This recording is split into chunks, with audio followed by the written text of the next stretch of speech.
നമസ്കാരം. ജയശങ്കർ, വള്ളുവനാട് മാട്രിമോണിയൽ, ഒറ്റപ്പാലം. ഇന്ന് പറയാൻ പോകുന്ന ആൺകുട്ടി ആകാശ് എസ്. തൃക്കേട്ട നക്ഷത്രം. അരദോഷം തൊട്ട് ഒരു ദോഷം വരെ കാട്ടിയിട്ടുണ്ട്.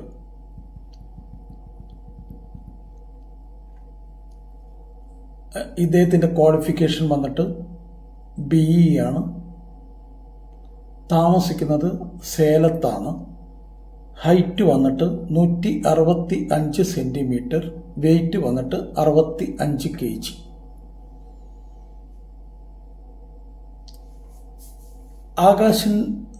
ആകാശ് സ്വന്തമായിട്ട് ബിസിനസ്സാണ്. അവർക്ക് ബിസിനസ് ഉള്ളത് സേലം, കോയമ്പത്തൂർ, ധർമ്മപുരി, ഇങ്ങനെ 3 ദിക്കിലായിട്ട് വ്യാപിച്ചു കിടക്കുന്ന നല്ലൊരു എസ്റ്റാബ്ലിഷ്ഡ് ബിസിനസ്സാണ് അവരുടെ. ഏകദേശം 45 ലക്ഷം രൂപയുടെ ഇൻകം ആ കുട്ടിക്ക് കിട്ടുന്നുണ്ട്. ഇതിൽ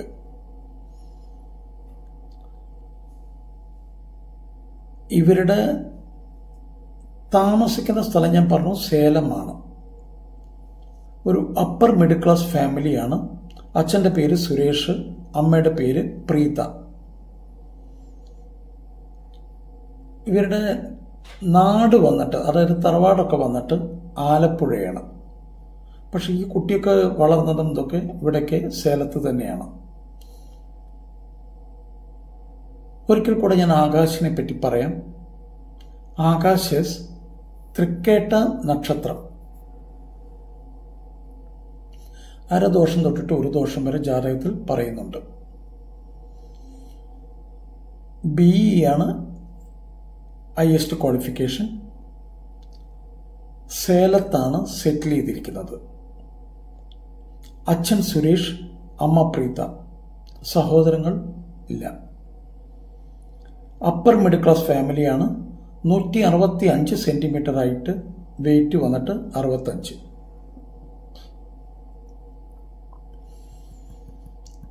$45 ലക്ഷം രൂപയുടെ ഇൻകം ഒരു വർഷം ആവറേജ് കിട്ടുന്നുണ്ട്.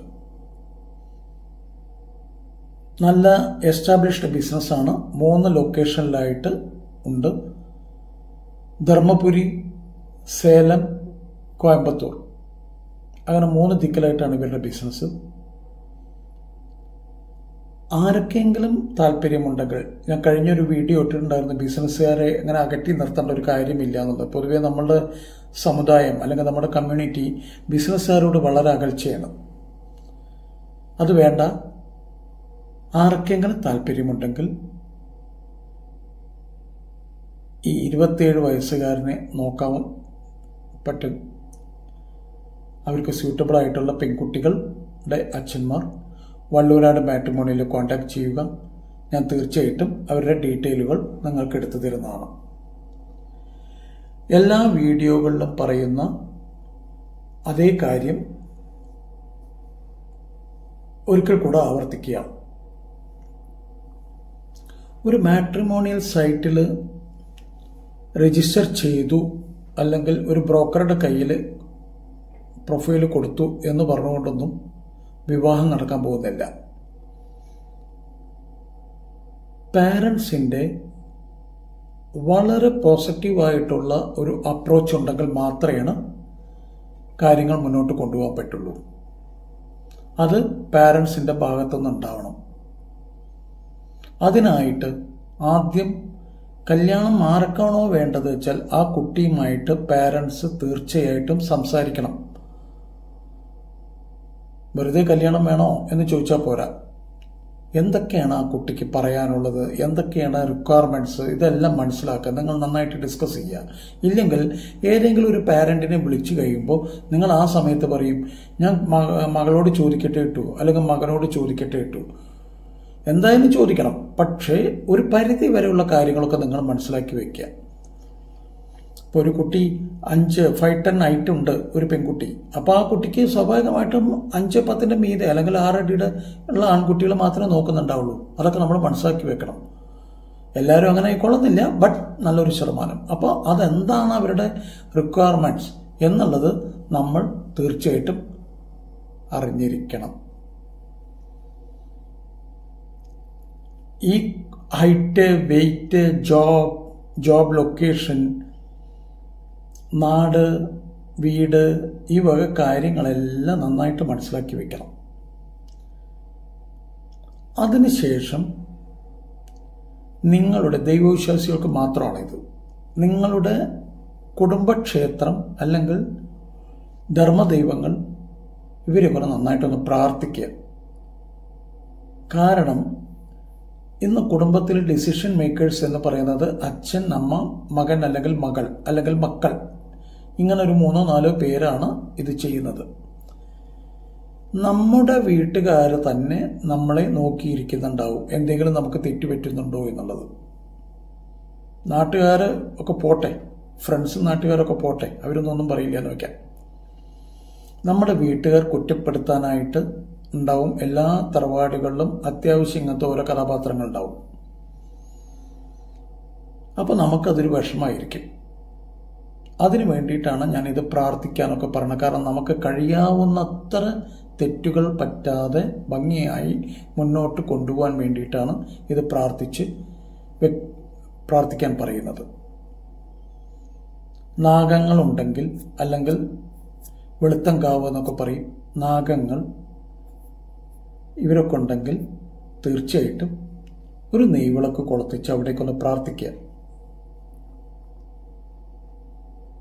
ഇത്രയും കഴിഞ്ഞാൽ അടുത്തത് മാട്രിമോണിയൽ സൈറ്റുകൾ രജിസ്റ്റർ ചെയ്യലാണ്. മാട്രിമോണിയൽ സൈറ്റിൽ രജിസ്റ്റർ ചെയ്യുമ്പോൾ കഴിയുന്നതും ആദ്യം തുടക്കത്തിൽ വളരെ കുറവാക്കുക. തുടക്കത്തിൽ ആരെങ്കിലും വിളിച്ചു കഴിഞ്ഞാൽ ഉടനടി പറയുക, നോക്കൂ, നിങ്ങളുടെ അപ്ഡേറ്റഡ് പ്രൊഫൈൽ ഞങ്ങൾക്ക് അയച്ചു തരൂ, ഞാൻ മകളുമായിട്ട് അല്ലെങ്കിൽ മകനുമായി സംസാരിച്ചതിന് ശേഷം നിങ്ങളെ തിരിച്ചു വിളിക്കാം. ഒരു നിശ്ചിത സമയത്തിൻ്റെ ഉള്ളിൽ മകനോ മകളുമായിട്ട് ഡിസ്കസ് ചെയ്തതിന് ശേഷം അവർക്കൊരു മറുപടി കൊടുക്കുക. താല്പര്യമില്ലെങ്കിൽ താല്പര്യമില്ല എന്ന് വളരെ ഓപ്പണായിട്ട് പറയാം. പക്ഷേ മറുപടി തീർച്ചയായിട്ടും കൊടുക്കുക.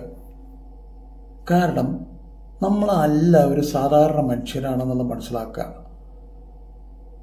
മകൻ MTech ആണെങ്കിലും PhD ആണെങ്കിലും MBBS ആണെങ്കിലും MS ആണെങ്കിലും MD ആണെങ്കിലും എന്തോ ആയിക്കോട്ടെ, നമ്മളെല്ലാവരും മനുഷ്യരാണ്, നമ്മൾ സാധാരണ ആളുകളാണ്. ഒരു റിപ്ലൈ കൊടുക്കാനുള്ള മാനസികാവസ്ഥ തീർച്ചയായിട്ടും ഉണ്ടാവണം. ഇല്ലെങ്കിൽ അത് ബുദ്ധിമുട്ടിലേക്കാവും പോകും.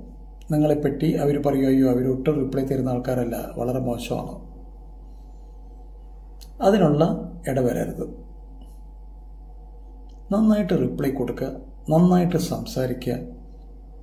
ഇനി ഏതെങ്കിലും ഒരു കേസ് ഇഷ്ടപ്പെട്ടു, പെൺകുട്ടിക്കും ആൺകുട്ടിക്കും വീട്ടുകാർക്കൊക്കെ ഓക്കെയായി, ജാതകം നോക്കലിനായിട്ട് പോവുകയാണെങ്കിൽ ഏതെങ്കിലും ഒരു പണിക്കർ പറയുകയാണ്, ആദ്യം പോകുന്ന പണിക്കർ നിങ്ങളോട് പറഞ്ഞു അത് ചേർക്കാൻ പറ്റില്ല എന്ന് പറഞ്ഞാൽ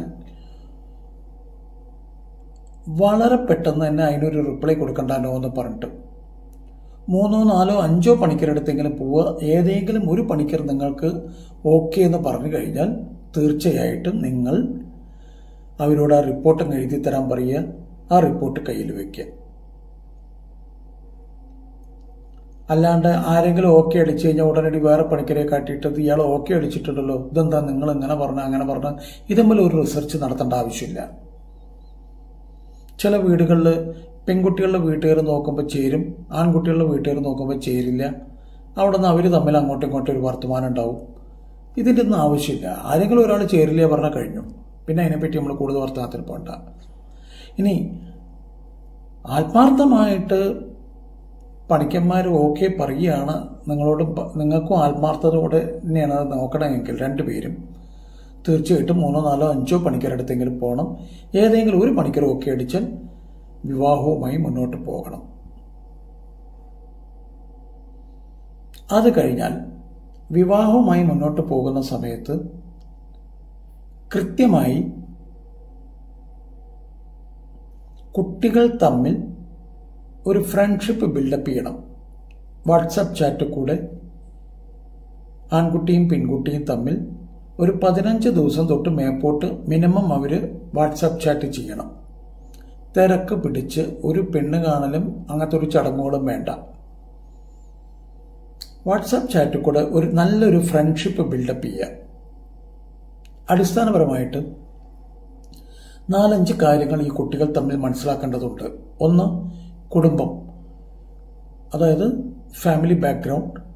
രണ്ടാമത്തെ, എഡ്യൂക്കേഷൻ, ഏത് കോളേജിലാണ് പഠിച്ചത്, ഏതൊക്കെ കംപ്ലീറ്റ് ഡീറ്റെയിൽ നിങ്ങളതൊക്കെ വെരിഫൈ ചെയ്യും വേണം.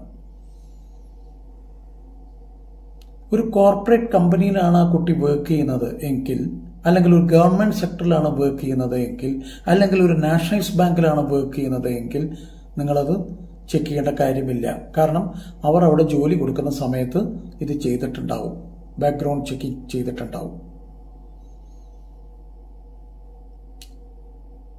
മൂന്നാമത്തെ കാര്യം, മെഡിസിൻ വല്ലതും എടുക്കുന്നുണ്ടോ എന്ന് തീർച്ചയായിട്ടും ചോദിക്കണം.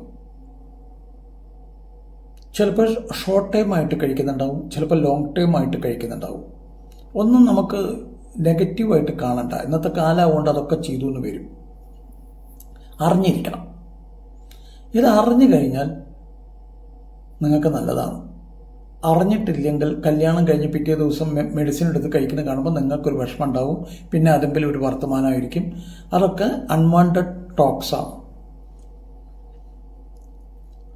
മെഡിസിൻ കഴിഞ്ഞു കഴിഞ്ഞാൽ അടുത്ത കാര്യം, അമിതമായ ഹോം ലോണുകൾ, ബാങ്കിങ് ലോൺസ് വല്ലതും ഉണ്ടോ എന്ന് ചോദിക്കണം. ചിലപ്പോൾ ഹൗസിംഗ് ലോൺ ആവാം, ചിലപ്പോൾ വെഹിക്കിൾ ലോൺ ആവാം, ചിലപ്പോൾ വല്ല പേഴ്സണൽ ലോൺസ് ആയിരിക്കാം, ചിലപ്പോൾ എഡ്യൂക്കേഷൻ ലോൺ ആവാം. ഇങ്ങനെ നിരവധി ലോണുകൾ ചിലപ്പോൾ ഉണ്ടാകാം. അതിനെ നെഗറ്റീവായിട്ടൊന്നും കാണണ്ട. 10 ലക്ഷം എടുക്കേണ്ടതിന് പകരം 50 ലക്ഷം എടുത്തിട്ടുണ്ടോ 25 ലക്ഷം എടുത്തിട്ടുണ്ടോ എന്ന് നോക്കുക. കാരണം നാളെ എന്തെങ്കിലും ഒരു ഇൻസിഡന്റ് സംഭവിച്ചു കഴിഞ്ഞാൽ അതിന്റെ പൂർണ്ണ ഉത്തരവാദിത്വം നിങ്ങൾക്കായിരിക്കും. അടുത്ത കാര്യം നിങ്ങൾ തീർച്ചയായിട്ടും മനസ്സിലാക്കേണ്ടത്, കുട്ടികൾ തമ്മിൽ ചോദിക്കുമ്പോൾ ഏതെങ്കിലും തരത്തിൽ ആസ് ഓഫ് നൗ ഇപ്പോൾ ലൈവായിട്ട് വല്ല ലവ് അഫെയർ ഉണ്ടോ എന്ന് ചോദിക്കണം. അതുണ്ടെങ്കിൽ പിന്നെ അവിടെ വെച്ച് അത് സ്റ്റോപ്പ് ചെയ്യുക. അവരവരുടെ പാർട്ട്ണർ പോട്ടെ എന്ന് വെക്കുക. കാരണം നിങ്ങളുടെ ഒരു ഫാമിലിയിലേക്ക് വിളിച്ചയക്കേണ്ട വെച്ചിട്ടാണ്. ഇതെല്ലാം കഴിഞ്ഞാൽ 15 ദിവസം കഴിയുമ്പോഴേക്കും ഏകദേശം ഒരു ചെറിയൊരു ഫ്രണ്ട്ഷിപ്പ് ഒക്കെ ആവും. അത് കഴിഞ്ഞാൽ വീട്ടിൽ നിന്ന് പുറത്ത് വെച്ച് ഏതെങ്കിലും കോഫി ഹൗസിൽ അവിടെയൊക്കെ പോയി ഒരു കോഫിയൊക്കെ കുടിച്ച് തീർച്ചയായിട്ടും നന്നായിട്ട് സംസാരിക്കണം. ഈ കാര്യങ്ങളെല്ലാം, ഇപ്പം ഈ പറഞ്ഞ കാര്യങ്ങളൊക്കെ ഒന്ന് നന്നായി സംസാരിക്കുക. ഈ ബോഡി ലാംഗ്വേജും വർത്തമാനങ്ങളുടെ രീതിയൊക്കെ കാണുമ്പോൾ നിങ്ങൾക്ക് ഏകദേശമൊക്കെ ഒരു കോൺഫിഡൻസ് ആവും. ഇതെല്ലാം കഴിഞ്ഞതിന് ശേഷം മാത്രം മതി പെണ്ണ് കാണൽ ചടങ്ങ്. പെണ്ണ് കാണൽ ഒരു ചടങ്ങ് മാത്രമേ ആവാൻ പാടുള്ളൂ. ഒരു കാരണവശാലും ചാടിക്കേറി പെണ്ണ് കാണൽ ചടങ്ങ്, പിറ്റേ ദിവസം എൻഗേജ്മെന്റ്, അടുത്ത ഒരാഴ്ച ഒരു മാസം കഴിയുമ്പോഴേക്കും കല്യാണം, ഒരാഴ്ച കഴിയുമ്പോഴേക്കും ഡിവോഴ്സ്, ഈ വക ഏർപ്പാടുകൾക്കൊന്നും പോകണ്ട. ഒട്ടും തിരക്ക് പിടിച്ച് ചെയ്യാൻ പറ്റുന്ന പണിയല്ല ഇത്. അത് മനസ്സിലാക്കുക. വളരെ കൃത്യമായിട്ട് നല്ലവണ്ണം ആലോചിച്ച് നല്ലവണ്ണം ഡിസ്കസ് ചെയ്ത് കാര്യങ്ങൾ മുന്നോട്ട് കൊണ്ടുപോവുക. എന്നാൽ വിവാഹം കഴിഞ്ഞു കഴിഞ്ഞാൽ ശിഷ്ടകാലം പാരൻസിനും കുട്ടികൾക്കും എല്ലാവർക്കും ഒരു സന്തോഷപരമായിട്ട് കഴിയാൻ പറ്റും. ഇല്ലെങ്കിൽ ചെറിയ ചെറിയ നിസാര കാര്യങ്ങൾ വെച്ച് വർത്തമാനങ്ങൾ, ഇന്നത്തെ കാലത്ത് കുറച്ച് വർത്തമാനം പറയുമ്പോഴേക്കും അടുത്ത സ്റ്റേജ് ഡിവോഴ്സാണ്. എൻ്റെ അടുത്ത് വരുന്ന കേസുകളിലെ എല്ലാം 99% കേസുകളും നിസാര കാര്യങ്ങൾ വെച്ചിട്ടാണ്. നിസാര കാര്യങ്ങൾ പറഞ്ഞാൽ കമ്മ്യൂണിക്കേഷൻ ഇല്ലാത്തതിൻ്റെ ഒരു കുഴപ്പമായിട്ടാണ് എനിക്ക് തോന്നിയത്. അപ്പം കഴിയാവുന്നത്ര കമ്മ്യൂണിക്കേഷൻ നടത്തുക, നന്നായി കമ്മ്യൂണിക്കേഷൻ ചെയ്യുക. അപ്പം ഇങ്ങനെയെല്ലാം ചെയ്ത് കഴിഞ്ഞു കഴിഞ്ഞാൽ ഒരു പരിധി വരെ നിങ്ങൾക്ക് സ്വസ്ഥമായിട്ട് ഇരിക്കാം. എല്ലാം ഭംഗിയായി നടക്കും. എല്ലാ കുട്ടികളുടെയും എത്രയും പെട്ടെന്ന് വിവാഹം നടക്കട്ടെ എന്ന് ആശംസിച്ചുകൊണ്ട് എൻ്റെ വാക്കുകൾ അവസാനിപ്പിക്കുന്നു. നന്ദി, നമസ്കാരം.